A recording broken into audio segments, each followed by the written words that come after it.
Welcome to this morning's Yom HaShoah commemoration program at Hillel Torah. Of course, this year, as we could tell, it's going to be virtual once again. And although virtual it poses some challenges, it also provides a huge benefit that we can connect and reach out with so many parents and so many grandparents who are joining us today. And really, we're seeing three generations of families who are coming together around this important day. So our tradition here as Jews is so important to us. We just celebrated the holiday of Pesach, and the holiday of Pesach is all about our Masorah and transmitting our Masorah, transmitting our traditions to the next generation. That's the whole focus of the Seder, V'yigadat lebincha b'yom hahu. And at the Seder, right, we don't only focus on fun times and the good times and the chicken soup and all those fun memories, but we also focus on the hard times. The matzah reminds us of the slavery. We start with the avdut, and then we go to the cherut. And our sages teach us matchil bignut, misayem b'shvach. We have to start by also remembering the hard things, and only then could we get to understanding and remembering and appreciating all the good things. And that's what we're doing today. Yom HaShoah is not a fun day. It's not a celebration day. It's a day where we remember some very difficult times in our history, in our very recent history. And we're very privileged today to have someone, a grandparent, member of our community, Mrs. Vera Burston, who's going to share her memories together with her grandchildren, who's going to share her memories with us of this most difficult time in our life, in our history. And we're all going to listen very carefully. Towards the end of the ceremony, after Mrs. Burston is done, we're going to also be doing candle lighting. And instead of doing all together, in one central place, it's actually very powerful. Everyone is going to have an opportunity to light a candle in their own house. So if you don't have a candle yet, I have a yahrzeit candle, but it doesn't have to be a yahrzeit candle. It could be any candle you want. Could be a simple Shabbat candle as well. And at the end, if you don't have it, you could go get it now. We are going to be lighting candles. We're going to be saying Kamalei Rachamim, remembering names of those who perished as members of our community. And we're going to be concluding with 2 Pirkei Tehillim of prayer led by our own students. So I'd now like to turn the program over to Mrs. Pinchat, who really organizes all of the Holocaust programming at Hillel Torah, to please introduce this morning's program. Thank you, Mrs. Pinchat. Thank you, Rabbi Linzer. And thank you, everybody, for joining us today. It's especially wonderful to see so many grandparents on the Zoom. Today, we are commemorating Yom HaShoah 2021. And in a few minutes, we will be privileged to hear from Mrs. Vera Burston, a survivor who, along with her husband, Mr. Hyman Burston, have a very special place in Hillel Torah's communal heart. The Burstons are the proud, very, very proud grandparents of Gabe and Yossi and Toby and Bella Gordon Burston. And this wonderful family is really a living testimony to the fact that Hitler, Yamach Shemo, did not win. On the contrary, the Burston grandchildren and every single student at Hillel Torah are living evidence of the Jewish people's resilience. Every year, we see our students learning Torah, celebrating Chagim, commemorating Yom HaShoah like we're doing today, and next week, Mirza Hashem, singing and dancing and celebrating Yom HaAtzmaut. These are the most powerful antidotes to heal the pain of the Shoah. And this year, especially, which brought so much pain and loss and many, many serious challenges to our entire community and to the world as a whole, we look to the survivors of the Shoah for examples of hope, of faith, and of resilience. As members of our 8th grade class who have diligently studied the Shoah this year and are currently preparing for their names, not numbers interviews, which will hopefully, God willing, happen in just a few weeks, Toby and Yossi have the honor of introducing us to their very, very special grandmother. So with that, Toby, I'm going to give the spotlight to you. Thank you. Yom HaShoah is especially meaningful to our family because our own grandparents survived the Shoah. Both Yossi and I carry the names of family members who were murdered during the Holocaust. I am named after my grandmother's young cousin who was murdered in Auschwitz, and Yossi is named after our grandmother's father who died in a Hungarian forced labor camp. We are honored and proud that our grandmother, Mrs. Vera Burston, is joining us today to share her memories with the Hillel Torah community. Our older brother, Gabe, was privileged to be part of the group of 8th graders who interviewed both of our grandparents in 2016 as part of Names Not Numbers. Their full interviews can be seen in the film that Gabe and his classmates produced. Today, our grandmother will share a shorter version of her story of survival. Our grandmother was born in 1939 in Budapest, Hungary.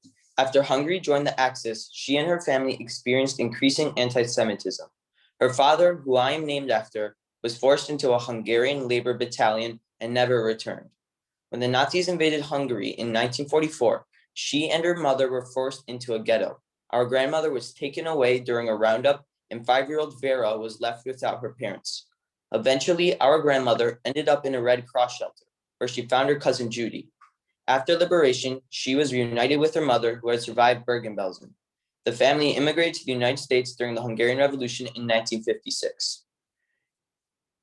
Grammy, can you describe what happened to your family when the Nazis invaded Hungary in 1944? How did your life change? In 1944, in the spring of 1944, the government changed and the Nazis came in and deportation started. And deportation started first from the surrounding area. So my mother's 2 sisters were deported I think in June of 1944. And like Toby was saying, how he's named after one of our first, my cousins. He was deported to Auschwitz and was killed with his mother. My aunt Ida survived Auschwitz.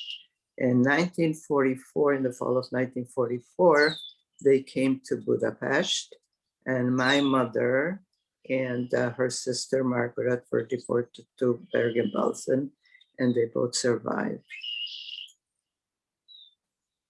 Over 500,000 Hungarian Jews were deported and murdered by the Nazis. How did you survive? I survived by the grace of God because I was 5 years old, and my mother was deported, and my father was already, gone. And by just some luck, I ended up in the same orphanage as my cousin Judy was. Now, my cousin Judy's parents were still in Budapest. Her father was hiding, and her mother had some papers. And one day, when the whole group of us, the youngsters were taken out, my aunt heard about the group of youngsters being taken out, and somehow she heard about it, and she came to get us. And to her surprise, she not only found her daughter, but found me also. So the rest of the time, till my mother came back from Bergen-Belsen, I was an orphan. Nobody knew what happened to my mother. And I was living with my cousin Judy and her mother and her father. You have to remember, we're talking about 1945, 1944. Nobody had phones like we have now, that you go around the corner and you take your phone and you say, meet me around the corner, I'll be right there. Nobody had, a phone. Nobody knew what happened. This last year has been one of the difficult challenges. Toby, before you, I'm sorry to break in. Before you get to that question, I just wanted to maybe ask Mrs. Burston to fill in a little more. What was life like at the orphanage? Do you have a lot of memories about that? Did you understand what was happening? What was the everyday life like when you were separated from your mother and living in the orphanage? Well, my cousin Judy tells me that when we met each other at the orphanage, we were hugging each other and we were kissing each other and we were very happy. And we shared our blanket, at the orphanage. And I remember even when I was living with my aunt and my uncle in 1945, already Budapest was liberated January 15, 1945 by the Russian army. Now, just because it's liberated doesn't mean everything is wonderful, There was incredible food shortages. And I remember my aunt taking a scale and putting some food for Judy and some food for me. She was very careful not to favor her daughter over me. That's a wonderful memory. Were you ever reunited with your mother? I was reunited with my mother in the summer of 1945 when my mother came back from Bergen-Belsen. Now, when the Jewish women were liberated in Bergen-Belsen, a lot of them went to Sweden. Sweden opened the door to them, and a lot of them recuperated after Bergen-Belsen. But my mother said she had to go back to Hungary. She had to see what happened to her mother and her father. Unfortunately, my grandparents, they were in Budapest, but they died like 3 days and 4 days after liberation. And what was I going to say to you? And anyway, my mother came back and we were reunited. This last year has been one of the difficult challenges throughout the world. Many people have suffered great loss. Can you give us some advice about how to face difficult challenges in life?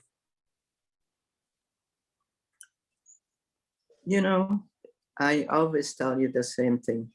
One foot in front of the other, That's the only way you can do things. Just one foot in front of the other and go. I think that what has happened in the last year in the COVID virus has been certainly a tremendous disruption in the way we live and the way we conducted ourselves. However, it's nothing like what happened, in the Holocaust. Nothing whatsoever like that, when people lost everything and everybody. Is there anything else you'd like to say?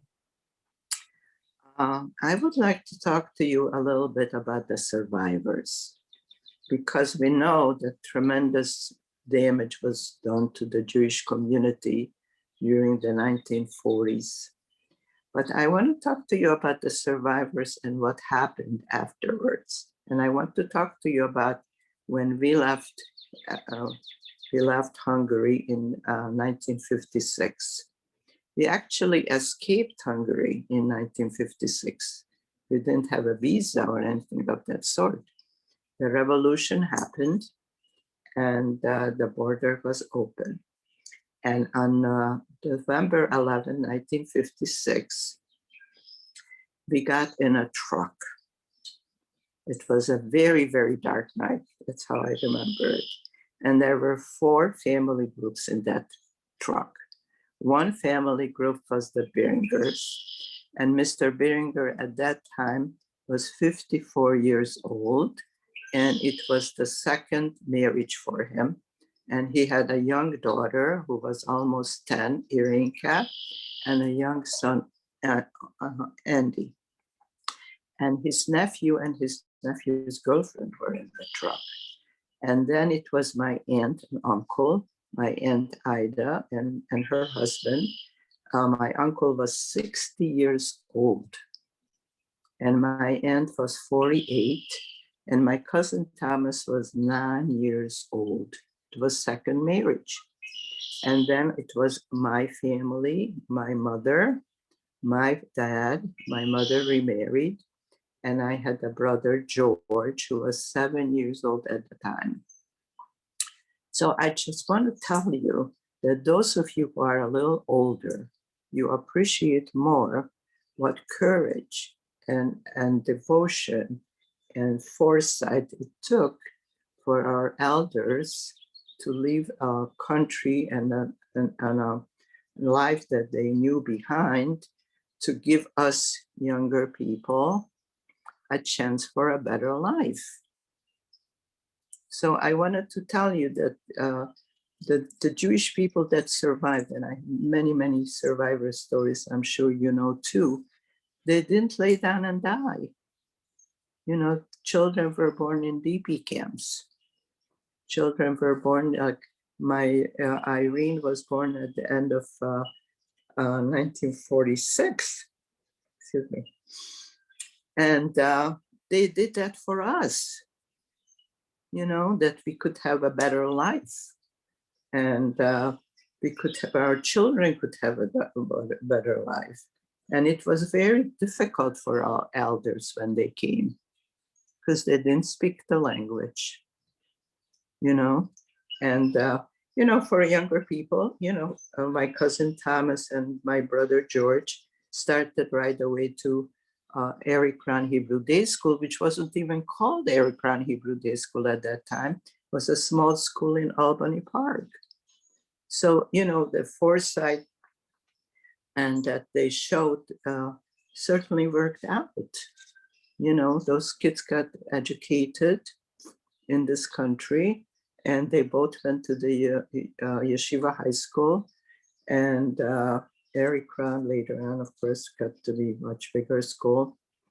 And what I want to tell you too, I'm sure that among the people that I'm speaking to, there are generations like ours, that the grandparents are, you know, Holocaust survivors, but there are generations that perhaps are fifth and sixth generation, like my daughter-in-law.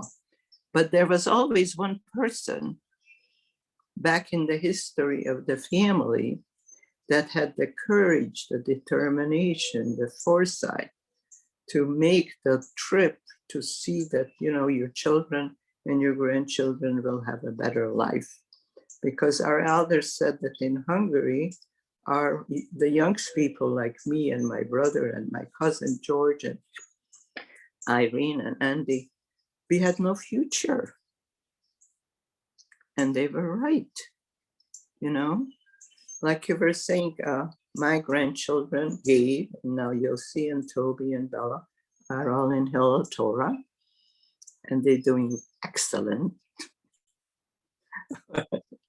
They're just excellent students. And my brother's children also sent their school, you know, went to, you know, parochial schools. So what they worked so hard for, and the sacrifice for really paid off. But it was their courage, their determination, their willingness to take chances that I wanted to talk to you about. So you are standing on the shoulder of giants, really, people that took chances and people that cared. And so that's what I want to say. Thank you so much, Mrs. Burston, and thank you, Toby and Yossi. Thank you, Mrs. Burston, for sharing your memories about your Thank you for inviting me. experiences, and also for your very inspirational words. I hope that every Hillel Torah student today thinks a little bit more about how thankful we all are for our past generations and what they've given us, and the fact that we can go to schools like Hillel Torah and celebrate, again, commemorate Yom HaShoah and celebrate Yom HaAtzmaut next week. And thank you, Toby and Yossi. I think everyone here can see how much nachas. I know, Mrs. Burston, every time I talk to you, you tell me about your amazing grandchildren. So everyone here can see how much nachas Mrs. Burston and Mr. Burston get from their wonderful family. And I know that all the grandparents on today share that same feeling of nachas about their own grandchildren. I want to ask Rabbi Linzer now to lead us in our candlelighting ceremony in memory of all of those who perished in the Shoah. Rabbi Linzer. Here we go. Thank you, Mrs. Pinchot. And thank you to Mrs. Burston, really, and to Yossi and Toby for sharing that with us this morning. It's very, very inspiring to hear about that, about the courage and about the sacrifices, and the and really the importance of these memories that we all need to continue to remember. Mrs. Burston's story, and many, many of the other survivors, as many people on the program this morning know that our 8th graders continue to participate in Names Not Numbers, and every year interview many more Holocaust survivors to be able to learn and memorialize their stories and remember those who were lost. And next week, our very own 5th graders who are a part of this program now are going to be leading their fellow students in the school through some skits and some other forms of remembering the Shoah when we return back in person next week. So Holocaust education is something that is so important to us at Hillel Torah, and the values of really remembering the past generations, remembering what they've given to us, remembering their values so that we can continue to live them on. We now ask everyone, if you have one, if you don't have one, that's okay too, but if you do have a candle at home, if you'd like to light it, if you have a candle at home, now's a good time to light your yahrzeit candle or your regular candle. Okay.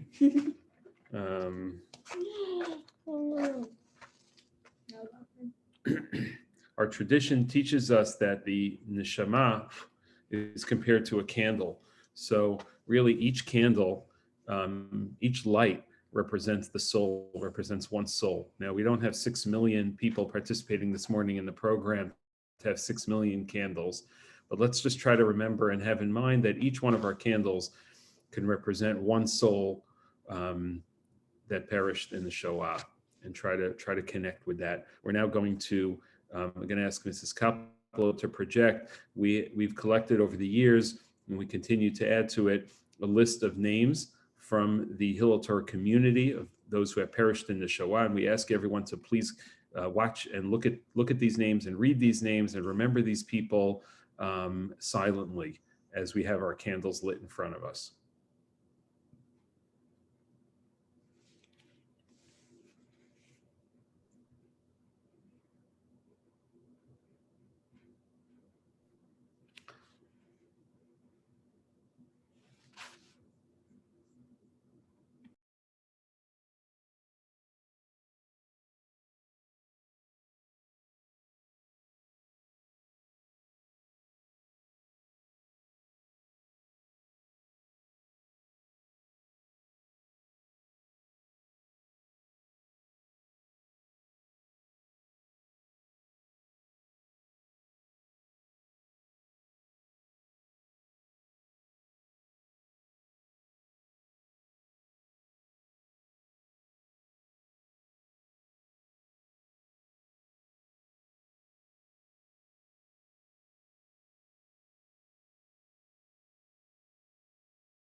Yehi Zichram Baruch. Now we'll move to the next slide where I'll lead everyone to Kel Malei Rachamim. If you'd like to join, please feel free to do so as well. If not, you could feel free just to listen. El Malei Rachamim Shochein Bamromim Hamtzei Menucha Nechona Al Kanfei Hashchina B'Ma'alot Kedoshim Utorim Kizor Harakia Mazirim Et Kol HaNeshamot Shel Sheshet Milyonei HaYehudim Cholei HaShoah Shenehergu Shenishchatu Shenisrufu Shenisfu Al Kiddush Hashem Bidei HaMeratzchim HaGermanim Ve'ozreihem Yishar Hamim. Lachein Ba'al HaRachamim Yastirei Meseiter Knafav Li'olamim Yitzor B'tzor HaChaim Et Nishmoteihem Adonai Hu Nachalatam B'Gan Eden Tei Menuchatam Yamdu L'Goralam L'Keitz HaYamin V'Nomar Amen. Now to conclude the program and to add words of tefillah, both for those who perished in honor of those who survived and showed all that courage to make a new life for the next generation, and for all those in need of our prayers today, both in our Jewish community and for people all over the world who are challenged with coronavirus and with other things going on.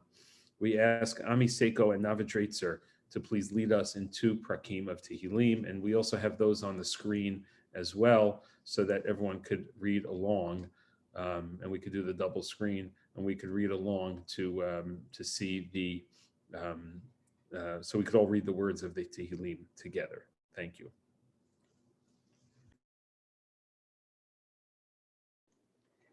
Maskila David biyoto b'marat tefillah, koli el Adonai ezak koli el Adonai et chanan. Eshpoch lefanav sichi sarti lefanav agid. Vihitatef alai ruchi v'ata yadata nitivati ba'orach zu ahalech tamnu pachli. Habet yamin urei ve'ein li makir avad manos v'meni ein deresh lanafshi. Zakati elech Adonai amarti ata machsi chalki be'er tachem. Hakshiva el rinati ki daloti me'od hitalini merodafai ki amsu mimeni. Hotia mimasker nafshi ladot et shemecha bi yachtiru tzadikim ki tikmol alai. Shira ma'ala mamakim kiritecha Adonai. Adonai shema b'kali tiana aznecha kashiba l'kol tachnunai. Ima v'not tishmar ya Adonai mi yamod. Ki mecha sicha leman tebarai. Ki biti Adonai kivta navshi l'dvaro bochalti. Navshi l'Adonai meshamrim laboker shomrim laboker. Yachal Yisrael el Adonai. Ki im Adonai achase v'harbeim ofadiu. V'hu yifte et Yisrael mikol avnotav. Thank you to Ami and to Nava for leading us. Thank you again to Mrs. Pinchat. Thank you again, especially to Mrs. Burston and to Yossi and to Toby for this morning's program. All of our learning today, please keep in mind all of the learning that we're doing at Hillel Torah today. All the Torah learning is dedicated in memory of the 6 million. So please keep that in mind throughout the rest of the day. And once again, thank you to everyone who joined this morning, especially to all the grandparents and the parents. It was really special to have you as part of our program this morning. Thank you.